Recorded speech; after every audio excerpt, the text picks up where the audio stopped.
Good afternoon, everyone. My name is Bono Han. I'm from UKM FST.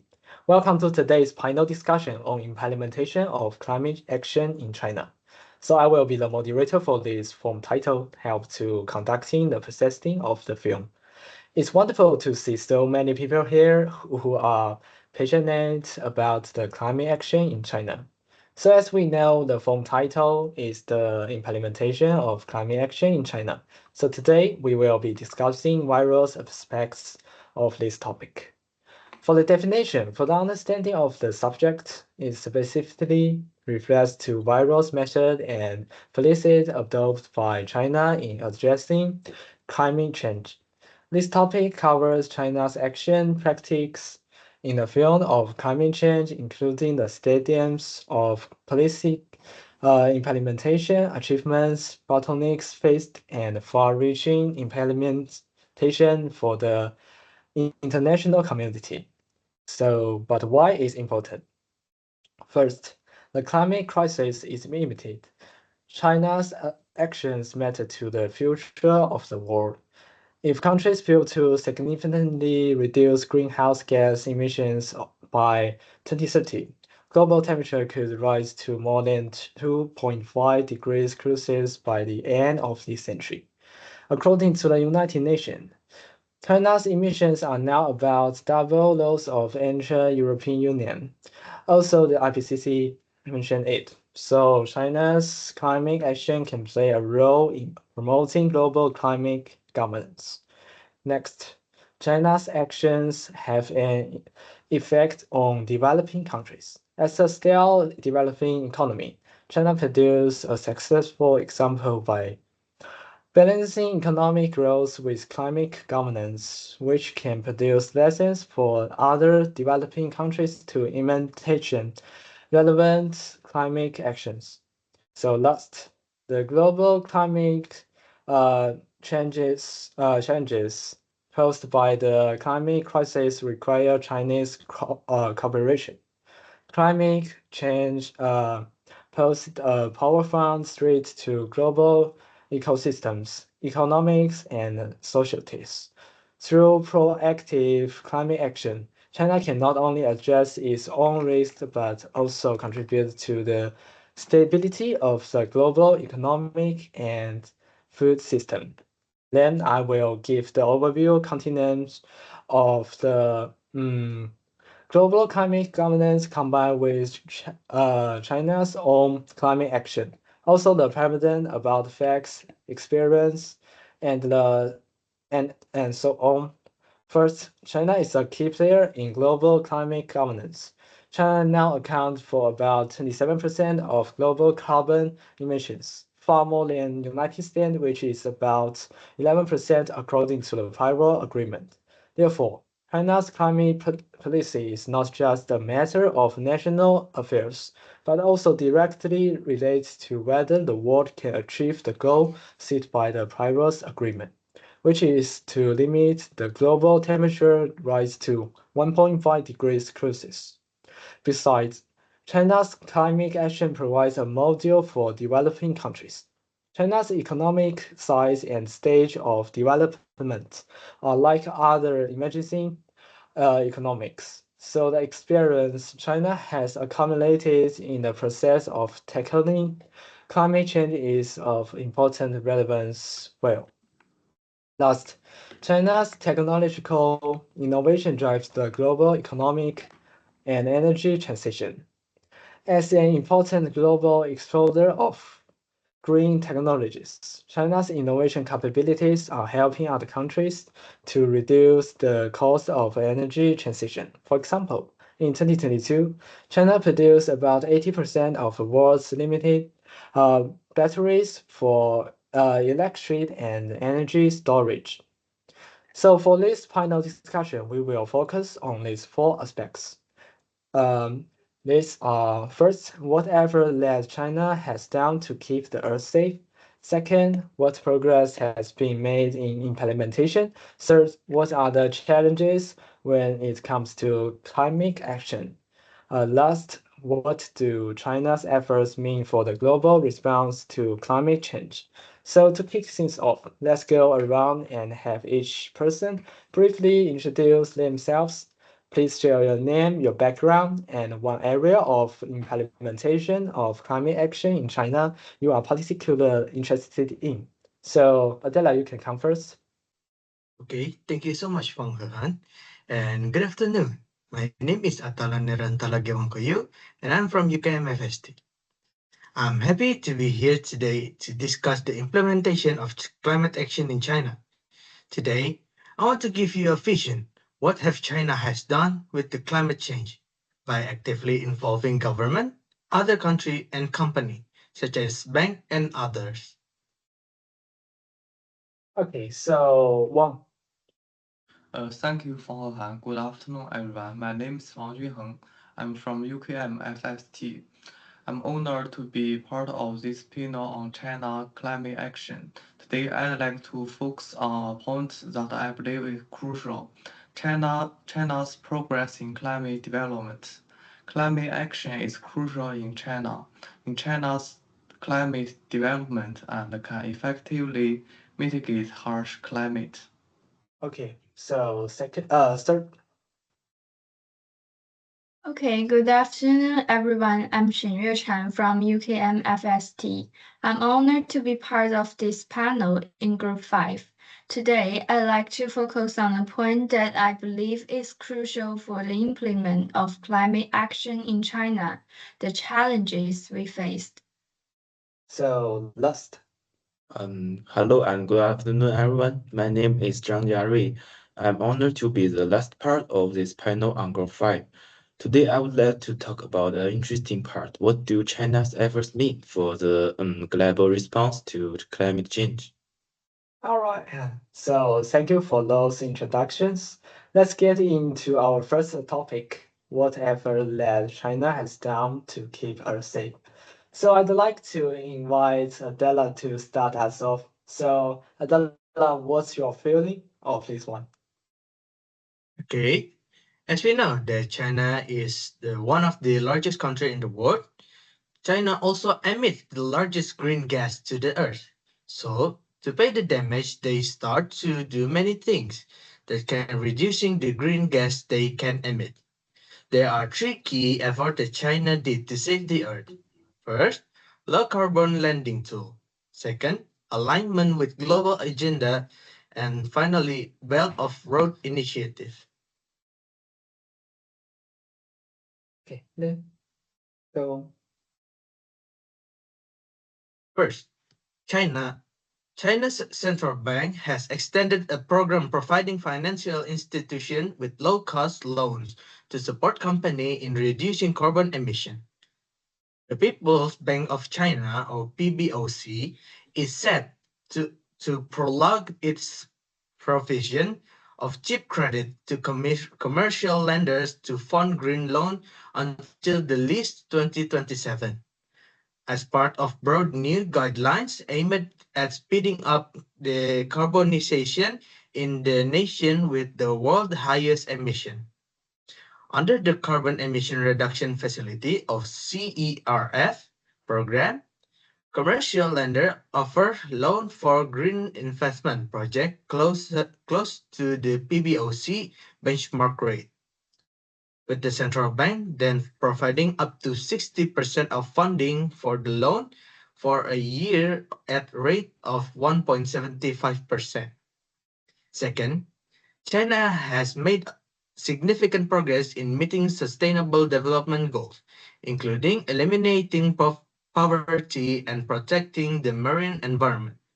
On the global stage, China played a prominent role at the COP29 UN climate talks in Baku, Azerbaijan.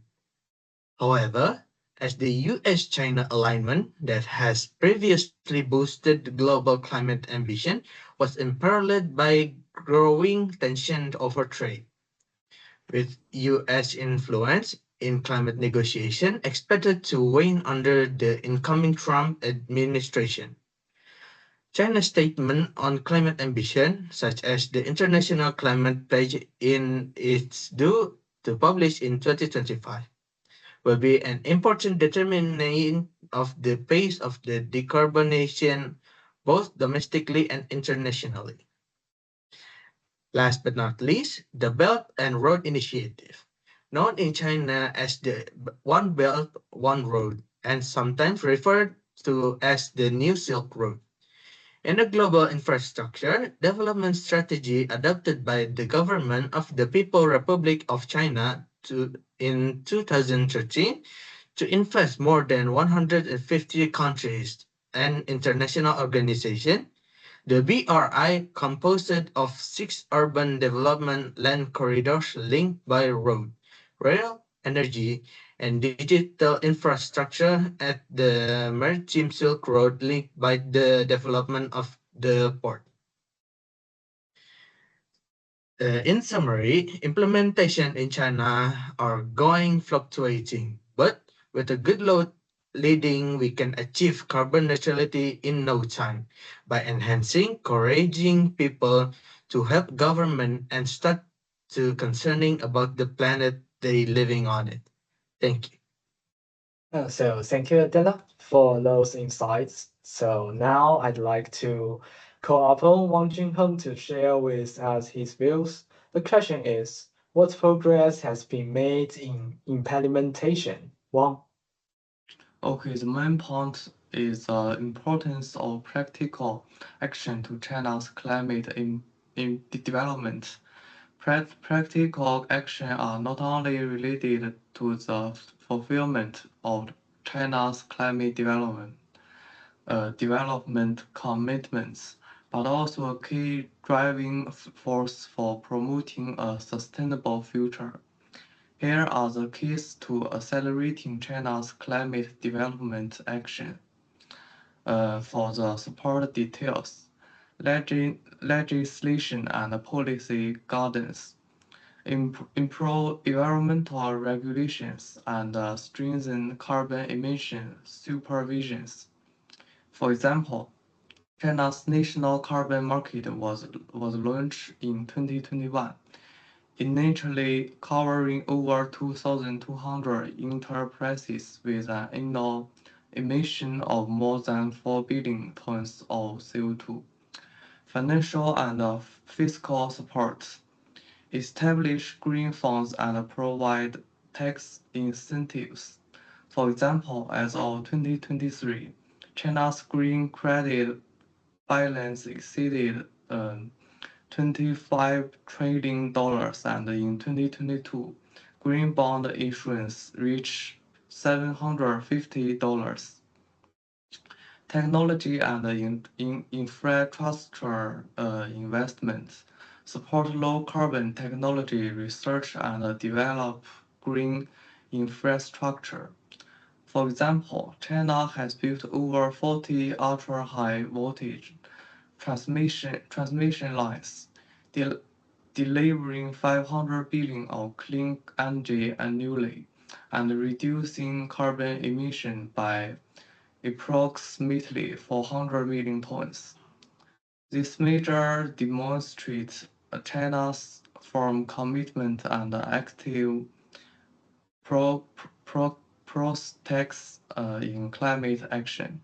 By improving regulations, strengthening financial support, and increasing investment technology and infrastructure. China is accelerating green and low carbon transformation and promoting sustainable development. This not only helps achieve carbon peak and carbon neutrality goals, but also contributes China's solutions to global climate governance. Thank you. So thank you, Wang Junheng, for such a clear description. So it's now for time. Let's our third panel member, Shen Yuechen, to present her views. Could you share with us what are the challenges when it comes to climate action? Okay, thank you, Fang Hehan. Well, my main point is that although China has made remarkable achievements in addressing climate change, we continue to face significant challenges that hinder the implementation of effective climate action. These include technological challenges, economic challenges, and policy and institutional challenges. First of all, let's talk about the technological challenges. Against the backdrop of global climate change, China has proposed the dual carbon goals of peaking carbon emissions by 2030 and achieving carbon neutrality by 2060. While technology is at the heart of this transformation, it also presents significant hurdles. To elaborate, the core issues lies in the lack and imbalance of technological development. On one hand, the urgency of climate change far exceeds the speed of technological progress. On the other hand, disparities between regions and industries in technological access worsen inequality. Adding to this, the high cost, complexity, and potential risks of adopting new technologies make the transition even more challenging. For instance, a study titled The Role of Technological Innovation in Climate Mitigation Lessons from China highlights these obstacles. Moving on to the second point, economic challenges. Achieving the dual carbon goals is not just about technology, it also depends heavily on economic conditions. To explain further, the low carbon transition requires substantial long term investment, which may temporarily slow down economic growth. This creates a conflict between short term economic interests and long term environmental goals. Moreover, regional disparities also play a role. Economically weaker areas struggle to afford the cost of transformation, leading to uneven implementation across the country. Lastly, the global economic environment adds additional pressure, as international competition and changing trade rules complicate the situation. This point is well supported by the paper Economic Barriers to Achieving Carbon Neutrality in Developing Countries. Third and last, as we know, China is a vast country, and implementing climate policies requires coordination among various departments and levels of government. However, there are significant difficulties in aligning central policies with local actions. Central policies are often scientific and long term, but local governments may prioritize short term gains during implementation. This alignment reduces overall effectiveness. Additionally, gaps in regulatory systems and the lack of policy stability further erode market and societal confidence, making it harder to establish a robust, long-term emission reduction mechanism. A useful reference here is Policy Coordination for Climate Action in Large Economics, which discusses these institutional challenges in detail. In conclusion, addressing climate change in China is a complex and systemical task. These challenges we face, be it technological, economic, or institutional, are deeply interconnected. However, we can overcome these obstacles by accelerating technological innovation, refining policy mechanisms, increasing financial support, and mobilizing social participation. Only then can we achieve the dual carbon goals and create a more sustainable future. Thank you. Oh, thank you, Shen Yuchen, for your interesting and fluently explanation. So now it's the time for our final member, Zhang Jiarui, to present his views. It's really interesting issue for this topic. I'd like to ask you that what do China's efforts mean for the global response to climate change? Okay, thank you, Fang Hehan. So, we all know that China is the world's largest greenhouse gas emitter and leader in new energy development. China's actions have had a profound impact not only on its own country, but also on global climate governance. So my main viewpoint is that China is an advocate and a promoter in promoting global climate change. Firstly, let's take a look at China's efforts in reducing emissions. The research shown that China, as a signatory of the Paris Agreement, China has made a series of ambitious emission reduction commitments, including reaching carbon peak before 2060 and striving to achieve carbon neutrality before 2060. This goal not only demonstrates the Chinese government's high attention to climate change issues, but also set an example for other countries around the world. Secondly, China's investment and development in the field of renewable energy are equally remarkable.